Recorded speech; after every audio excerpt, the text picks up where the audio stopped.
I discovered that my purpose was larger than anything I could have ever conceived, thought about, dreamed of, wished for. It was one of those moments where you were just stepping into something that you had no form structure. There was no foundation. There was no class on doing what I do. Like, there's no one who taught me to do my purpose.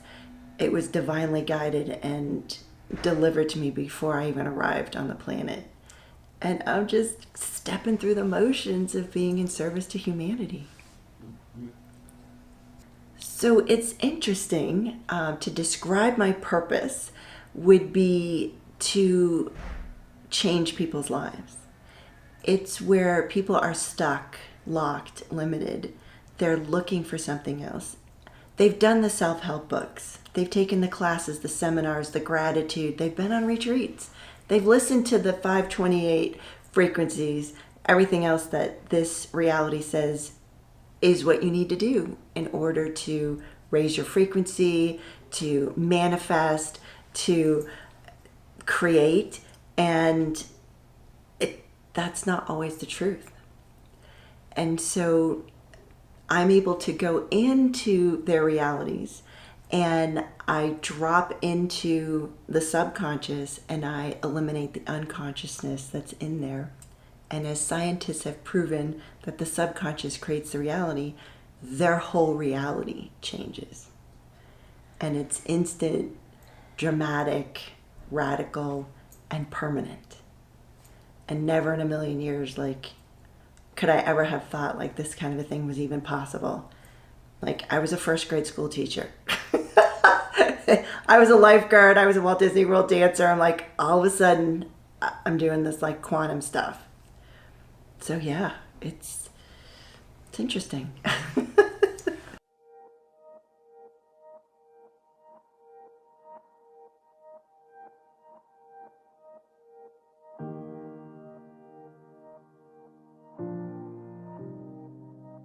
Hi, my name is Psychic Caro. I'm founder of LightNets, and my passion and purpose is to remove the word impossible from the dictionary.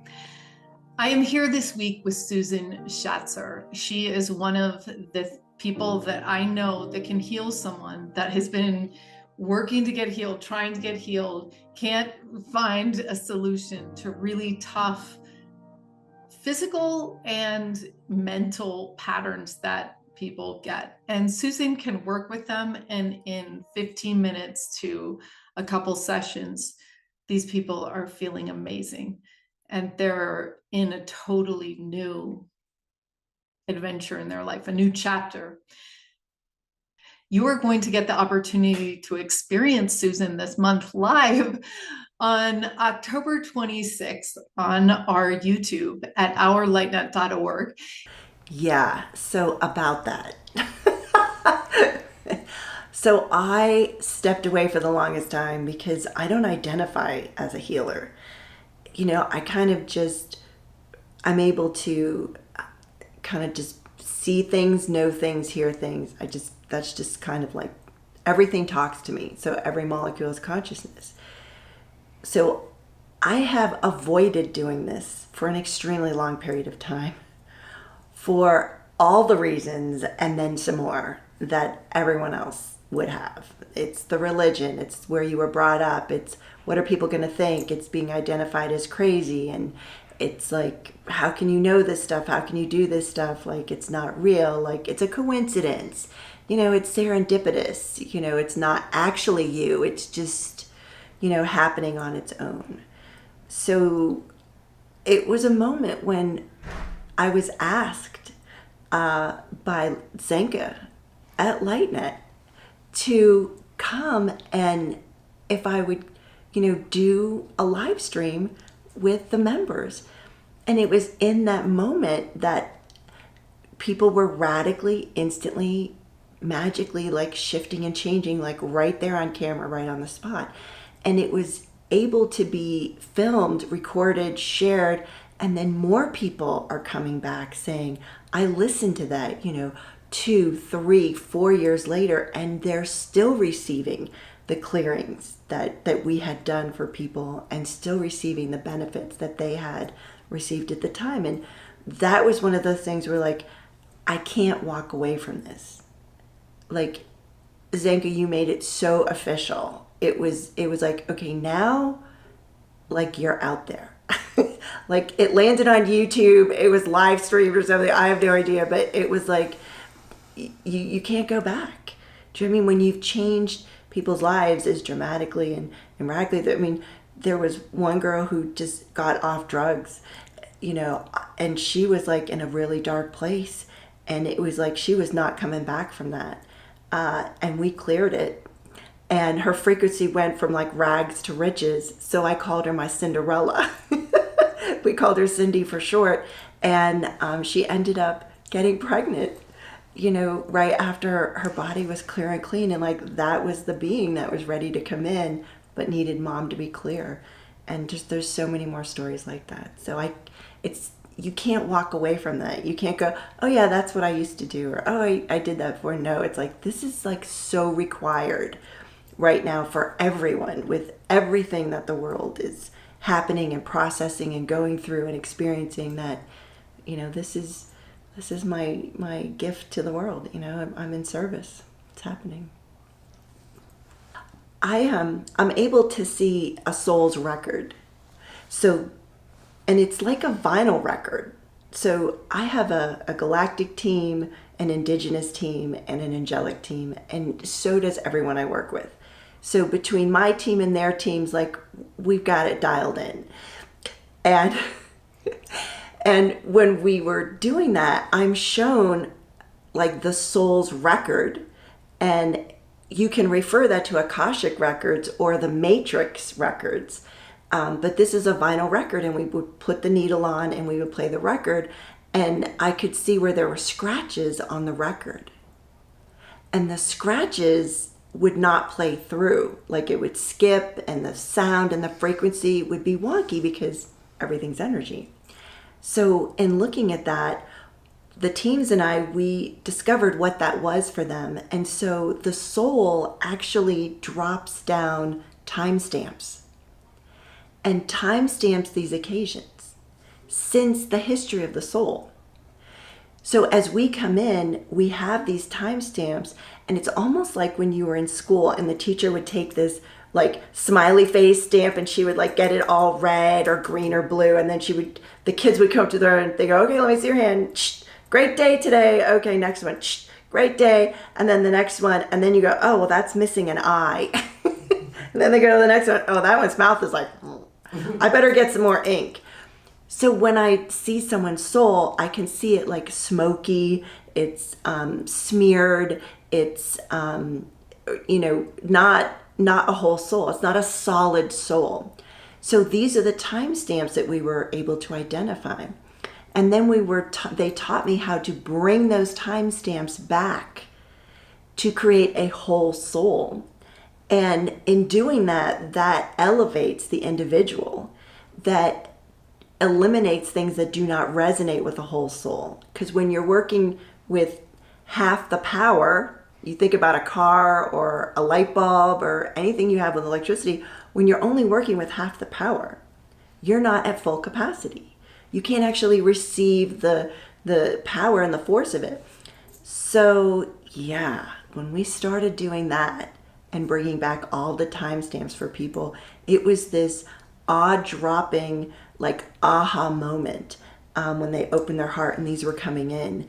And it was so pinnacle for people to be able to have access to their whole soul that they have no idea. They've never been able to have that experience before. And it is just mind-blowing. So that's what I would say would be one of the intricate parts. And you know that you have a timestamp when you start to mark time based on it. And then I have taught you how to eliminate it in the process of us working together, so then you can eliminate any more that may show up for you. And humanity has its own collective record. And so I'll give you an example with humanity. When President Kennedy was shot, everybody knew where they were, what they were wearing that day, who they were with. Same thing when the Challenger blew up, 9/11, COVID. We all knew. And to know when you have a timestamp is when you start basing your time based on that. So it's like, oh, wait, did we meet before COVID started or after COVID started? Oh, that was definitely before. When you start talking about your present moment and creating based on the past, you know you have a timestamp. And it's time to go get that timestamp and reintegrate it into your soul. You're okay. You're exactly where you need to be at exactly the moment in exactly the time. And just know that when it's time, when you're ready, when things have lined up, when you've had the experiences, when you've learned what you've learned, when things start to like open up for you, when you start to have aha moments, that's when everything is going to show up. Some of us start our purpose in our 20s, teenagers, 30s, 40s, 50s. There are 70, 80, 90-year-olds who are now discovering their purpose. Know and trust that all the frequencies on the planet are shifting and changing, and we're all elevating them. So as we all elevate, so will yours. And with your elevation of your frequency, you're going to have access to more possibilities that you didn't have prior to that. So trust that you're on the right track. You're headed in the right direction. Not that there's a right or a wrong, but just your purpose is on its way. So why don't people find their purpose? There's an infinite number of reasons. Like there's an infinite number of timelines as to why people have it, why people don't. In fact, some of my clients, their soul's journey, like their soul's goal, so why they embodied here at this time, may be to not find their purpose. That could be what they checked off on their list to experience before they got here. So there are an element of souls that are here to have a lifetime with no purpose, to have that experience of having no purpose and what that would feel like, what the energy would be. So there's that aspect. And then there's aspects of programming. It's like, your parents are living vicariously through you, so they're influencing you to do what they never did, to, finish their life story kind of a thing. So there's that, and there's an infinite number of those possibilities. And so I'm shown ancestrally like this, so I can see what everyone's ancestors, like 15 to 20 generations, have passed down to them. That, when we go through the birth and we get here and we have amnesia, we don't actually have knowledge, remembrance, incidences, relationships, things like that. That's what happens, is they can show me what that is. And that doesn't even belong to them. It's not real, right, or relevant in this lifetime. It's not required, but it's taking up space in their frequency field. And like attracts like here on planet Earth. So even though it's those things that are in their frequency field, they're wondering, well, why is this relationship showing up? Why is this job not working out? Why is this falling apart? That's what happens. It's the other things that are attracting these experiences to you. So my highest recommendation would be to get with someone who can get in and take a look at where you are, where you're headed, what your purpose may be. And we can eliminate the things that are in the way and speed up the process for you a lot faster, for you to be able to identify, lock in, activate, initiate, engage, and manifest like exactly what you are here to do. By the way, not everyone has a purpose on the planet. Struggles, oh my goodness, like it took me 18 days to get here. I was in utero for 18 days. Like we didn't even know this was possible. My whole life I was brought up thinking that, if anyone's going to be late, it's going to be Susan. She was late to her birth. It was a running joke in the family. So of course I was late, right? Because that's how I was projected on. So yeah, my mom's water broke August 22nd. I'm not born till September 8th. And I asked my dad, I said, like, what was going on? Like, what were you doing this whole time? Like, there was no labor. They didn't induce in 1968. Like, it didn't happen. So my dad says, I just took your mom to the doctor. I'm like, and what did he say? So the doctor tells my dad, look, every day when you get home from work, take your wife on a bumpy road. We'll get that baby out. Now, this was in Massachusetts, and Massachusetts has like Boston Hospital and Harvard and Yale, Cambridge. Like, they got the big wig. That was the best advice. So, lo and behold, I started asking questions, because questions always empower you. Anything else disempowers you. Like, where was I? Am I like, was all the blood like rushing to my head? I'm inverted, like hanging out and stuck in the birth canal. I'm like, God, am I going? Am I staying? Like, what are we doing here? And that's when a lucid dream screen dropped down, and I was in heaven with God, and I was not happy about coming here. Had no interest whatsoever to do this lifetime. I was tapping out. I was backing away. I was like, there's got to be somebody else more qualified. You have a whole heaven here with souls. I'm like, not me. And that's what he said. He was like, it's got to be you. And I'm like, no. See, I know the rules up here, and I get to pick, and I am not doing it. It's filled with disease, heartache, betrayal, you name it. It was on my list. I was like, I'll go in 100 years. I go, I promise, God. God, I promise I will go in 100 years. And he said, Susan, you can't go in 100 years. I go, it'll be a nicer place. Humans will be, friendlier to each other. Like, we'll have more fun. And he's like, no, you have to go now. I tried everything to bargain with him. He was like, no, it's your time. And he opened his arms and he asked me to look inside. And I was like, oh, what are those? He had all these twinkling lights in there. And he was like, I'm like, what is that?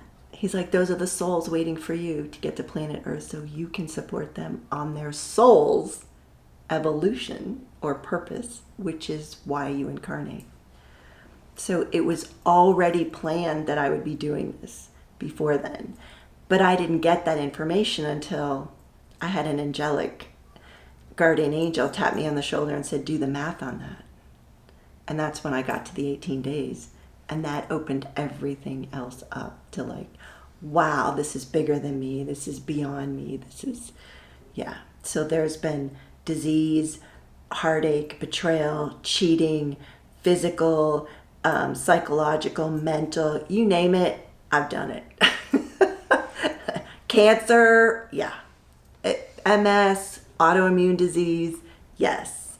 Epstein-Barr mono, yes. Chronic fatigue, yes. The minute I came out, I was put in these shoes because my hips, probably because I spent 18 days in there, but my hips were crooked. And so 23 hours a day, I had to be put in these boots with this bar. I mean, the minute I got here forward, I had to do fertility to get pregnant. I had polycystic ovaries. I never got a period till I was 19. They had to induce me to even make sure I could have one. Like, it has been a life of struggle, challenge, all that kind of stuff to overcome and be able to step into the frequency that I am today. So I've done it all for you. Mm-hmm. I was told I'd be able to identify that frequency in someone else because I've experienced it myself. And that has been really true. And it's so easy. It's kind of like once you've thrown up, this is just an example, when somebody else is going to, because you've seen it and you've had it happen and you kind of know. So it's like that, I would say. Ish. Kind of, maybe. Not at all. I have no idea. I'm not the expert here. That is a big thing for me, and it's got to be fun. What we do has to be fun. It's a prerequisite. It's required. Because if it's not fun, we have to fix it. And my son, love him so much. He is like the greatest thing I've ever created in my entire lifetime. The greatest thing I had ever done. And we discovered this when he was coming home from school one day. And I was like, yeah, and we got to swing into the grocery store and get this. And we got to pop by the bank. And he was like, Mom, do we really have to do all that? And I was like, actually, no, we don't have to do that today. And he's like, because it would be more fun for me to go. I go, would it be more fun? Well, let's go home. What would you like to do? He goes, I'd like to go in the pool before we start homework and dinner. And I'm like, yeah. I go, well, how much fun would that be? He goes, it'd be a 10. So from that moment forward, that I could physically energetically feel a shift in like what I have to do, my to-do list, all those kind of things. And I'm not actually in the question of, will that be fun for me? Like what's required here? And so the fun factor between 8 and 10 is a staple. And it's interesting to find out like how many people don't know what fun is. Like they can't identify what fun would be for them. And that in and of itself shows how separated we are from the frequency of fun. Because see, when you were a kid, you had a lot of fun. You got to play a lot. You got to imagine. You got to dream. You got to pretend. You got to play school and housekeeping and cook and chef and secretary and grocery store. And then you were told to like grow up. And like you don't have recess anymore. Now you have study hall because studying's more important.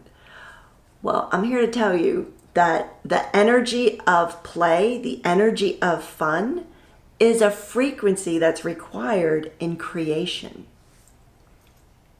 Yeah, when you look at the emotional chart, the bottom is death and the top is enlightenment. The highest frequency, emotional frequency you can be is God's consciousness. Just below that is gratefulness, thankfulness, joy, bliss. And just above death is anger, rage, fury, hate, those four, and these four, blame, shame, regret, and guilt. And when you think about your day, like how many of your thoughts, feelings, and emotions were in that category, know that you are just functioning above death. So knowing that now, you have the awareness that there's a different possibility available to you. It's like, how much longer would you like to stay in those 8 over death frequencies? Or would you like to be in the joy, the fun factor, play, creation, up in the higher realms? Because what happens is the more time you spend up there, the more people, places, things, ideas, experiences, relationships, adventures you're going to bring into your life, because like attracts like. And the beautiful thing is we have choice. That's why we're creating a conscious education system, because we've been in school for the 12 years and then 14 if you go on and 16, after that. And you've been taking things and studying things that somebody else said was important, that you've got to learn this and you have to get an A or a B or a C on it, and you have no interest in it. You've been taught your whole life that you have to do things that are not of interest, that are not of fun for you, that you had no choice. It's like, look, you're in this grade, you're going to learn this, and you have to pass this. Then you're in this grade, you're this age. We're taking all of that out because that's all a lie. It's not even true. I studied Romeo and Juliet. I read The Grapes of Wrath, and I was traumatized with the Diary of Anne Frank. Well, guess what my son read and was traumatized from? The very same literature material. Like, you're telling me that in the 50 years, that's not changed? There isn't more art, more education, more writings, more architecture. Like, what is that all about? Well, it was a program that was established to establish. I mean, when you think of Grapes of Wrath, it's poverty, consciousness. When you look at Romeo and Juliet, it's, love, suicide, packed thing together. And then you look at the Diary of Anne Frank, and that's like war and dis-ease with the self and your environment. It's like those are the things they're teaching. They're still teaching. And it's like subliminal, and it's being taught as, it's like, why is that important now? Like, what does that have to do with today? Like zero. But they're still making the kids do it. And whether you're in charter, magnet, private, Montessori, public, you're all learning the same stuff. And it's the things that limit you. It's this large crayon box that you were taught that those are the colors that you see, when actually there are colors outside the colors in the crayon box. You were just never taught that they were there. And that's what we're going to do with the conscious education system, because we're here to, eliminate the stuff that locks our kids in. We're going to create a limitless education. Yeah, so we're going to change everything. It's going to be self-directed. It's going to be interest-based. The kids are going to lead. We're going to bring a concept in, and we're going to allow the kids to play with it. We're going to allow them to expand on it. We're going to allow them to ask questions about it. We're going to allow them to collaborate together. Not sit in your seat and you sit over there and don't look on this one's paper. That was all to keep us limited. Collaboration is the key. Competition is the lie. So if you have an idea and I have an idea, we each have one. If I tell you mine and you tell me yours, now we each have two. That's how we're going to discover our purposes faster, quicker, and easier. That's how we're going to ascend faster, quicker, and easier. Our children are coming in so prepared, so ready. They're so willing. They're unapologetic about what works for them and what does not work for them. And trust me, they know. And it's not necessarily what you think they know. So ask them some questions. Yeah, we're blowing up the education system. We're taking it to all different levels. You're not going to need to be in education. You're going to do what makes you happy. Going to school does not make kids happy. You ask any kid, do you love going to school? Do you love waking up in the morning and going there? Do you love spending 6, 7, 8 hours? How's that school bus ride? How's that waiting in line thing? How's the food at school? Yeah, I can guarantee you're not going to find, maybe one or two who actually enjoy school. It's a chore. And you're taught and told and funneled into this tunnel of this is what you have to do. And then the state makes it mandatory that kids have to go to school and you have to get your GED or graduate. And there's all of this political, legal stuff that's involved that we're just going to kind of thank you very much. We appreciate everything you've done. We are so grateful. You've given us a foundation. You've given us a baseline. And now we're ready to kind of do it differently. And this is what we're thinking about. And you're going to get your math. You're going to get your reading. You're going to get it all in, but it's going to be based on interest level. Kids will do anything they're interested in. And I love to use my son as an example because he went from Legos to lizards in 6 months. He was so conscious. And before the 6 months it took us to get from Legos to lizards, there was this educational portion that he was responsible for. It was you should do some research because we've never had a lizard. We've had cats, we knew about dogs, that kind of thing. What's a lizard need? Because a lizard doesn't sleep in the bed like we sleep in a bed. We're not going to cook dinner for a lizard every day. So all aspects of it. So my son researched, cut, pasted it, put it on a piece of paper, printed it out. He was like, Mom, I'm going to need a folder. I had a 3-ring binder. I still have this 3-ring binder of what foods, what temperature, what season, how to get them to get.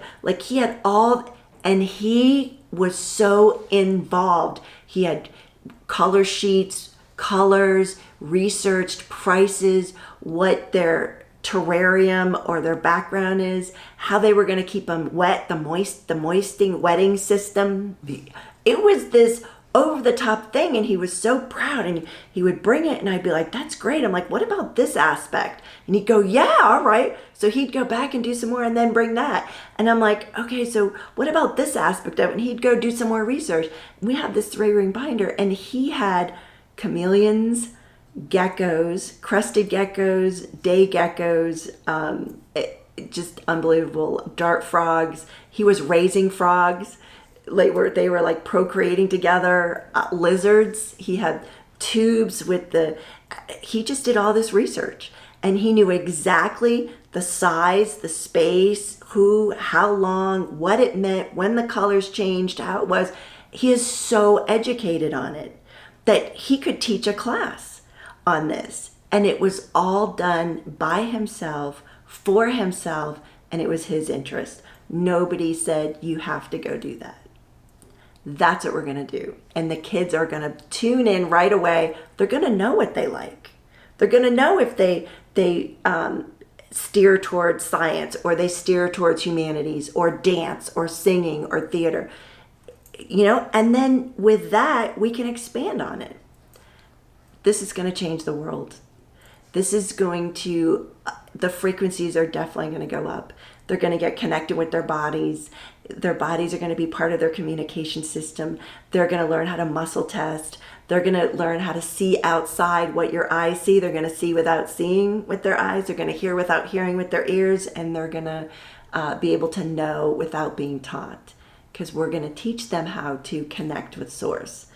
And being in the question is what's going to bring forth the awareness of the direction that would be in the highest and best, that'll create the most benevolent outcome for them. And then that's a grand slam. Yeah, so being in the question is one of the platforms I stand on.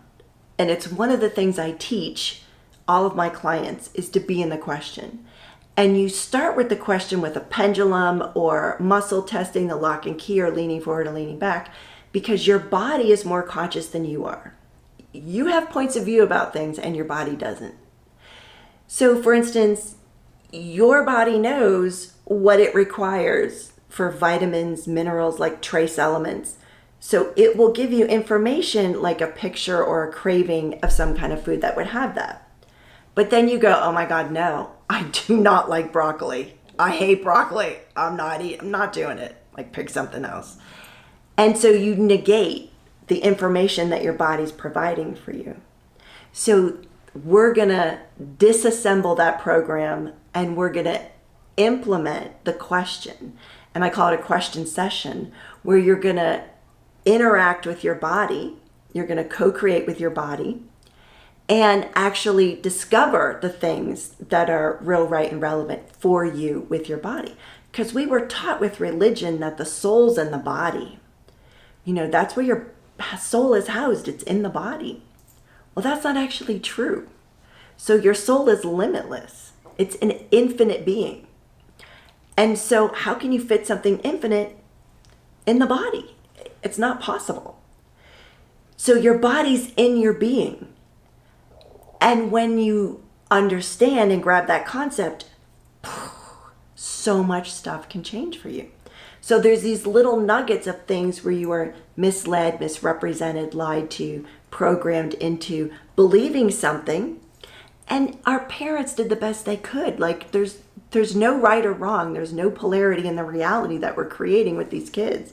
It's like just what works for you. And being in the question, you actually are co-creating with the molecules of consciousness. So we would command in that which we'd like to have, because commanding is co-creating, co-mingling, collaborating. And when we demand, it's destroying, destruction, demolish. So we command in to our reality that which we'd like to have. So being in the question is something that takes you out of judgment, separation, decision, calculation, computation, which is what you were taught to do. You were taught to figure it out, find the right answer, make a good choice. Good, bad, right, wrong. That's all polarity. So that's where you were like in the box. We're tearing apart the box and we're going with flow. It's going to be a beautiful day. I would love to have you join us. It's like, what do you know that I don't know? Because I don't know everything. What do you know that I don't know that would create something even greater for kids? That's what we're asking. Someone who said they can't follow their dreams because they can't make a living is like, I would ask them to, like, is that true for you?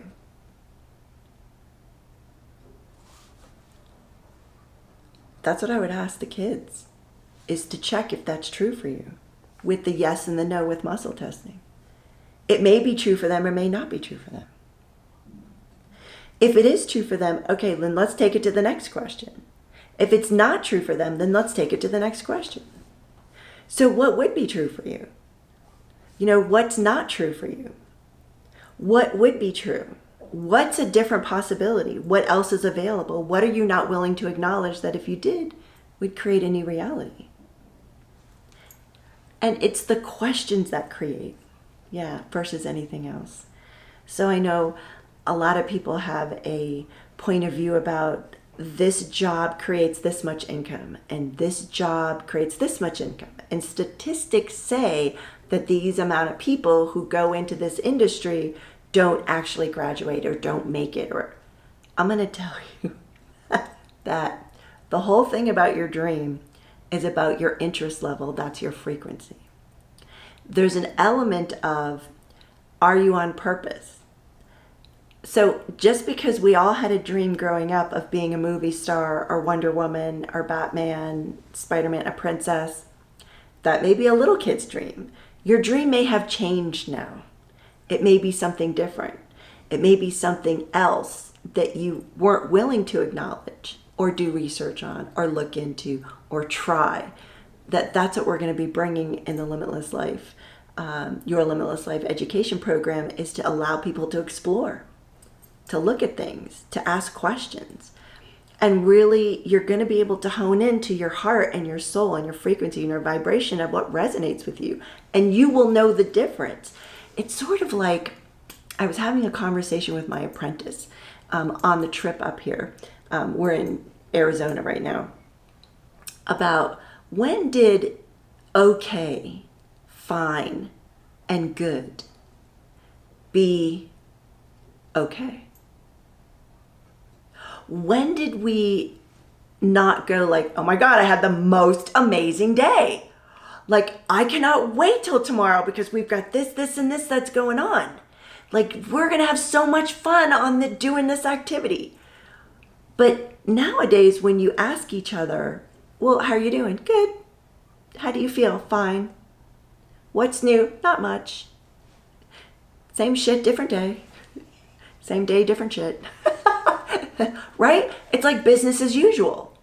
It's like we're in this routine of like doing eat, sleep, go to work, go to school, eat, sleep, go to work, go to school. Like that has been the factory mentality, that you're in a routine, you're on the hamster wheel, you're doing your job, you're paying your taxes. Yeah, you live in a house, you have a condo, right? You're being responsible. That's what you're supposed to do. You're a good person, you're a good worker, you're a good mom. That's all polarity. There is no question in any of that. That's what locks you in. Being in the question frees you and allows you to access the infinite possibility field that's available to you that you were never taught how to get to. The teams are closed for this season of the Purpose Lab, but you can follow along on the journey at _Holo Movement on Instagram and our LightNet on Instagram, where we're going to be walking through the 7-stage process week by week as our teams do it inside the lab. You are going to get the opportunity to experience Susan this month live on October 26th on our YouTube at ourlightnet.org.